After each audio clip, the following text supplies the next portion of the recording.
कृषी मंत्री माणिकराव कोकाटे राष्ट्रवादीच्या कार्यालयामध्ये दाखल झाले आहेत। अजित पवार यांच्या भेटीनंतर कोकाटे या ठिकाणी पोहोचलेले आहेत।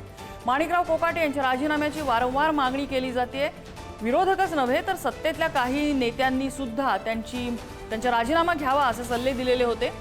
मात्र माणिकराव कोकाटे यांचा राजीनामा घेण्याऐवजी कदाचित त्यांना वेगळ्या खात्याकडे वर्ग केले जाऊ शकतं, त्यांचं खांदेपालट होऊ शकतो आणि कृषी खातं त्यांच्याकडून काढलं जाऊ शकतं अशी चर्चा या ठिकाणी आहे। या सगळ्याच्या पार्श्वभूमीवर माणिकराव कोकाटे आता राष्ट्रवादीच्या कार्यालयामध्ये दाखल झालेले आहेत। पुढे काय घडामोडी घडतात हे आपल्याला बघावं लागणार आहे। धनंजय दळवी अपडेट देत आहेत। धनंजय, आपण जर पाहिलं तर एकीकडे आपल्या वक्तव्यावरून अडचणीत आलेले राज्याचे कृषी मंत्री माणिकराव कोकाटे यांनी आज खरं तर राष्ट्रवादी काँग्रेसचे सर्व अजित पवार आणि उपमुख्यमंत्र्यांची आणि अधिवेशनाच्या काळात खरं तर सभागृहामध्ये व्हिडिओ गेम आहे तो व्हायरल झाला आणि त्यानंतर अनेक वादग्रस्त वक्तव्य जे आहेत ते माणिकराव यांच्याकडून झालेले आपल्याला पाहायला मिळाले। दुसरीकडे आपण जर पाहिलं तर नुकतंच त्यांनी शासनाला भिकारी सुद्धा म्हटलं होतं।